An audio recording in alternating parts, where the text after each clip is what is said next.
Hi everybody, welcome. Got an exciting video for you today. We are going to be taking part in and reviewing a brand new hybrid fitness competition called HybridNW or Hybrid Northwest. You might have heard of it, formerly called the Hybrid Games. Either way, this is a brand new 9-station track-based hybrid fitness competition. So HybridNW is comprised of 9 600-meter runs alternating with 9 functional fitness exercise stations. The idea is you do your run, come into exercise station 1, do that and repeat that sequence 9 times. Before you finish, there is a 200-meter sprint all the way to the end, which should add a nice little bit of excitement right there at the finish.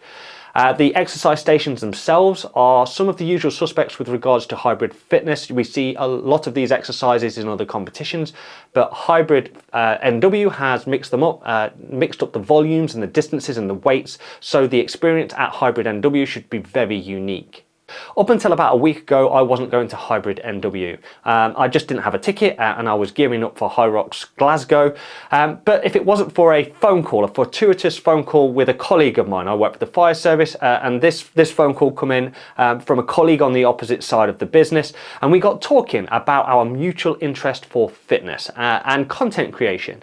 And that's because this guy runs his very own podcast. And the guy's name is Pete Wakefield, and he is the proprietor of the Firefighter podcast. It's a sort of a famous podcast in its own right, certainly amongst the firefighting fraternity. On his Instagram account, it follows his fitness pursuits, and he is an incredibly fit man. If you've ever seen Pete, he is an absolute giant. He weighs in at about 19 stone, about 6'5", and I'm going to look like Danny DeVito standing next to Arnold Schwarzenegger at this thing. Get to the chopper! The idea being that he and I will go out and we will do the doubles event at this particular one. Neither Pete or I know really much about this beyond what's listed on the Instagram page, so we're going to take it with a pinch of salt. We're going to go as hard as we can. We're going to try our very best. Pete and I have not yet trained together. We've not taught strategy, so we really have no idea what to expect. We're both quite experienced with regards to hybrid fitness and functional fitness competitions, so I don't think there'll be much of a problem. We just have to sort of tag each other in and out when we want to take it in turns on the exercises, and just read each other's cues when we're starting to struggle. Pete's obviously massive and he's going to be carrying lots of strength, and more recently I've been leaning down and getting faster with my running. Hopefully between these two sort of skill sets we can do all right. Like I said, it's not massive pressure like hyrox is. You're not trying to beat or best times because this is the first time we've done it. At the very most, we will set a time that we can probably come back and beat at a future point. So I'm very excited about this particular competition. It's going to be a good laugh. The weather's looking absolutely beautiful. So Pete and I are going to travel up to Stockport and we're going to go and get registered, and we will pick this video up there. We'll have a little word with Pete, see what he thinks about the entire thing before recording the entire race. I'll give you some nice narration as we go through the exercise stations and give you sort of our lowdown as to how it looks and how it feels. And then at the end, I'll give you a nice round review as to how it's actually gone on the day.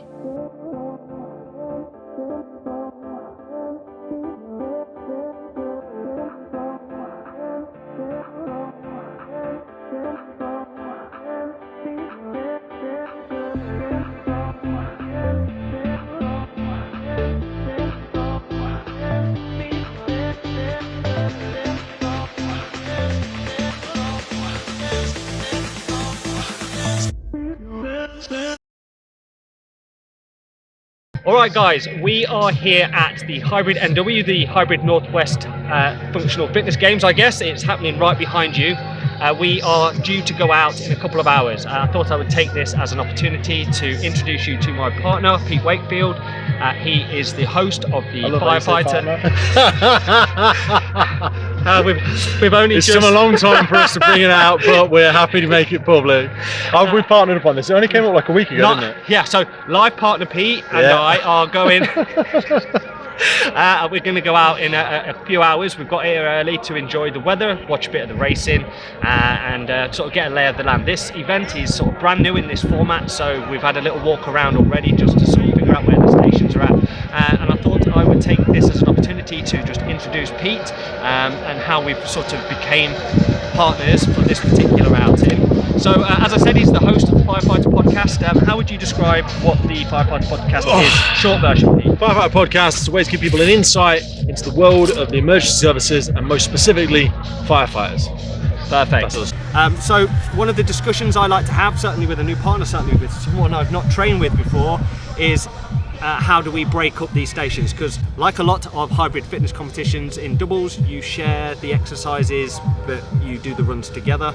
So it begs the question, who does what when? So what do you think, Pete? I love the fact that with something like this, it caters for that slightly different athlete as well, because it's shorter runs. So you've done a lot more hyrox than I've done, but here we've got 600 meter runs, and I feel like the stations are going to be slightly longer. Would I be right in saying that? Some of them, there's a couple of 100-calorie stations. Certainly a 100-calorie row. For anybody that's ever rowed a bit in the gym will know that if you love it, you love it. If you hate it, if you're not good at it, it's going to suck hard. So I think those stations are going to be a little bit longer and quicker on the runs, which for someone like me, I hate the runs, and I know you're a lot better. No, I'm completely okay with the runs. If we could just take it in turns on that front, but I don't think that's in the rules.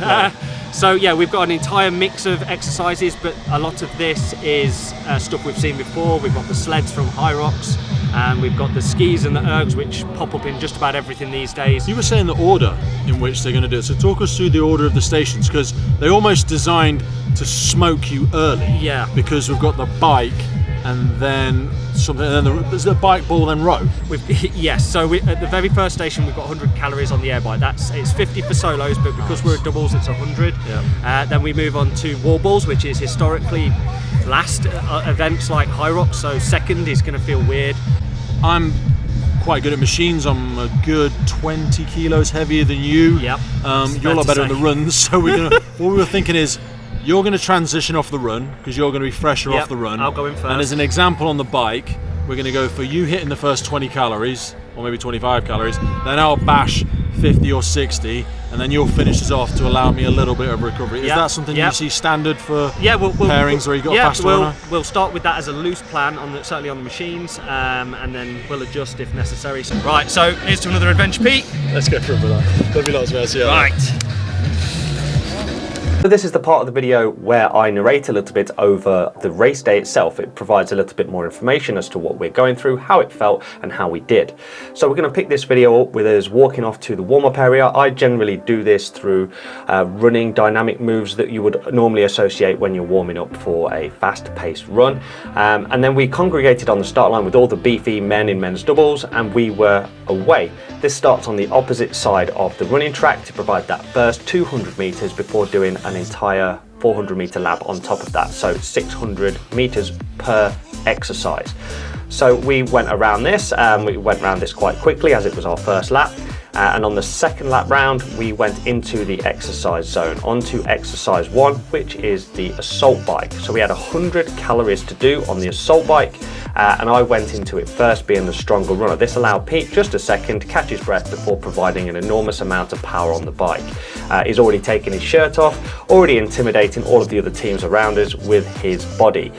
So my second go, and then Pete's second go, and then finally I finished on the air bike, once again allowing Pete to catch his breath on the runs. And this was the plan we sort of loosely put in place beforehand, knowing that I can run just a little bit quicker and Pete can do the exercises a little bit faster. This was the balance we struck. So now we are on exercise 2, well, we're on run 2, coming into exercise 2, which is the wall balls. Now this is 100 wall balls with a 6 kilogram ball.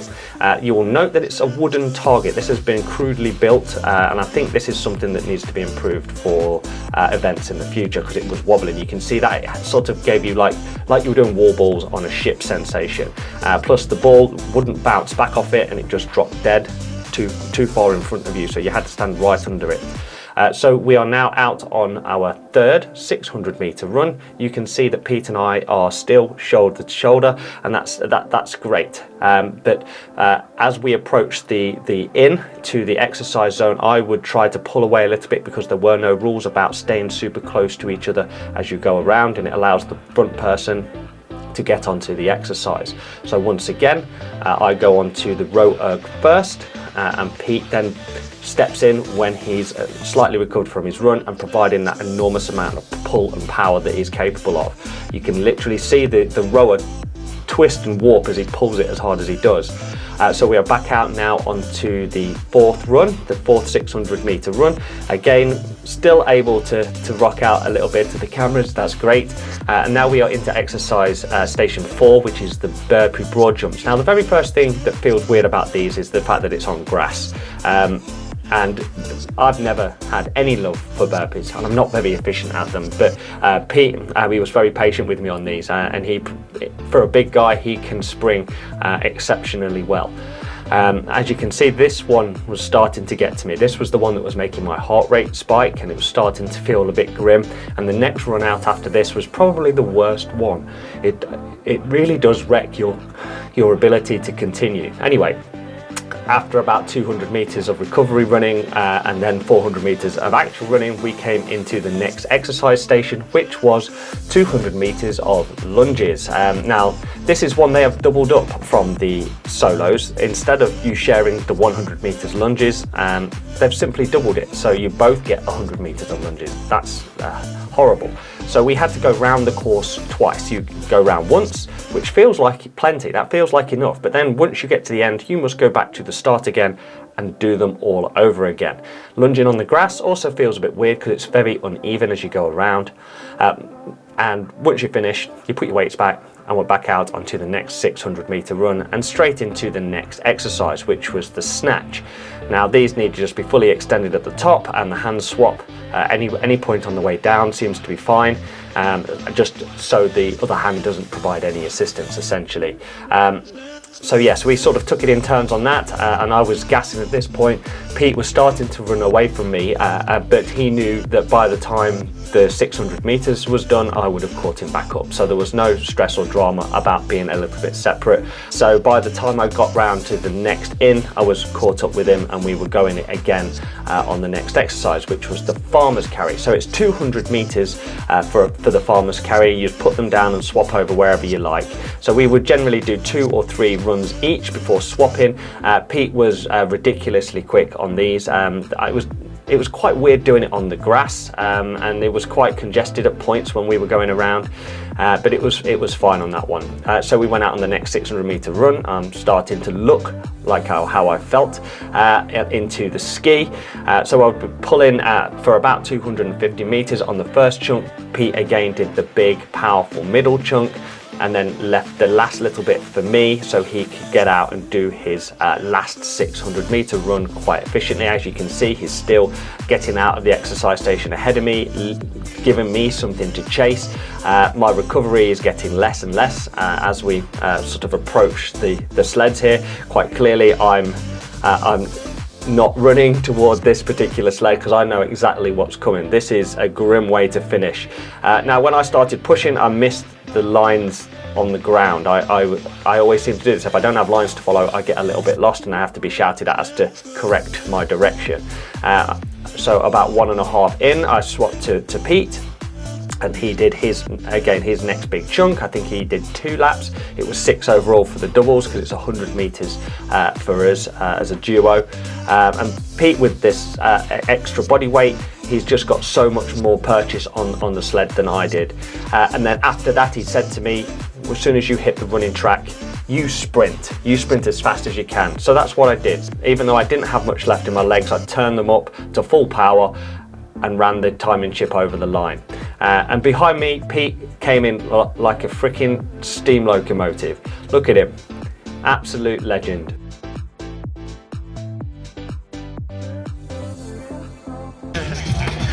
Always ready.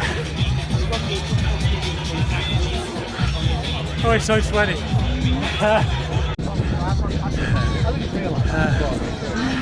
Depends on which one. Yeah. Anyway, so how did you enjoy it? Absolutely loved it. That final sprint was impressive by you. I thought seeing you on that sled, you were going to be totally smoked. But as soon as we paced it even, like I said, go steady as we come off the grass. But as soon as we hit that track, you were absolutely gassed.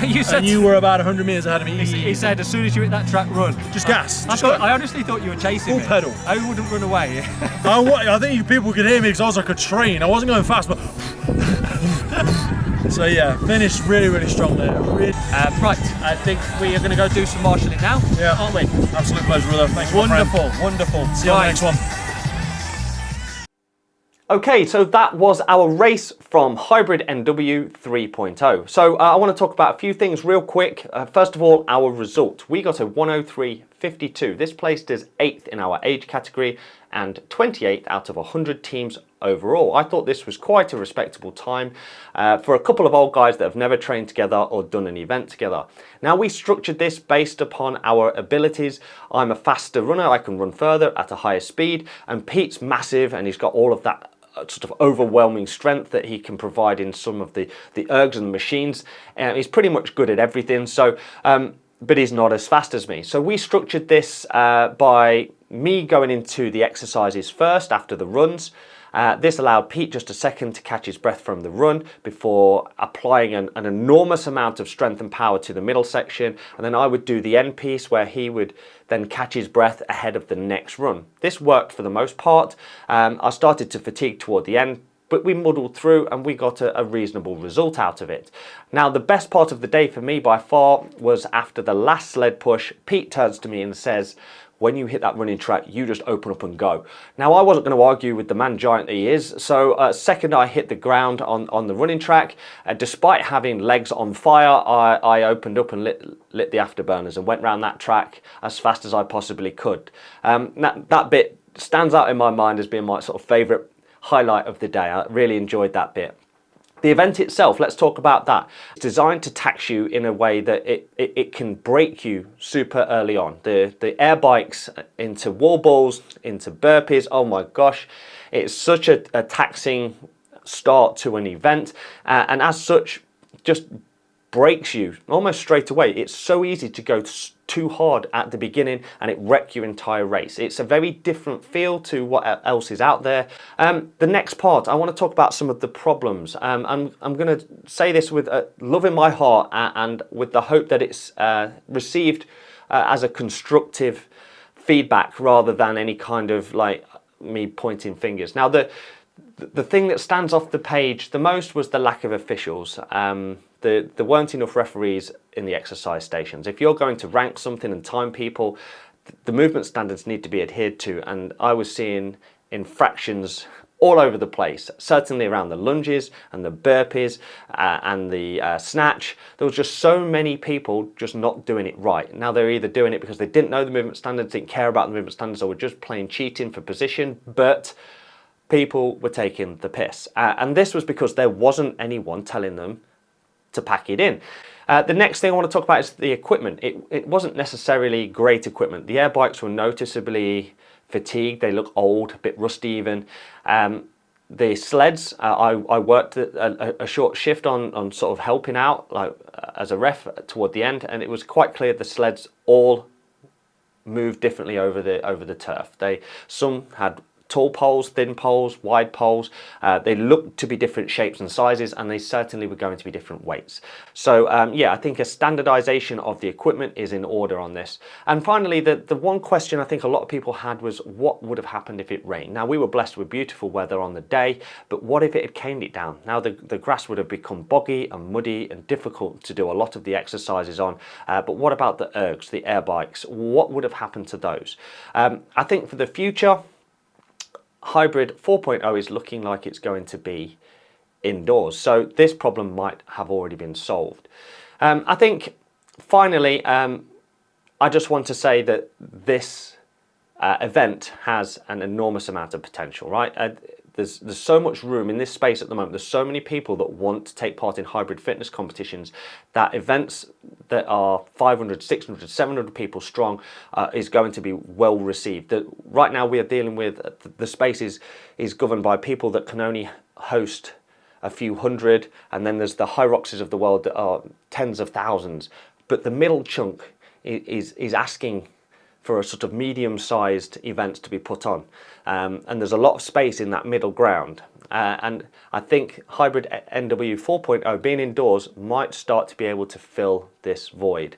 So we shall see. I'm very keen to see how this particular competition evolves over time, and I do wish it all the best. I do hope that you'll have us again one day soon. And finally, I just want to say a massive thank you to Pete. He put his trust in me, he came to this event with me, he drove me there, and we went out and we had a great time. We had such a great time that we've already booked onto another event, so you will see us go out and compete again soon. Give the channel a subscribe if you want to see that video. Right, that's the end. Thank you for watching, guys. I'll see you soon. Mart out.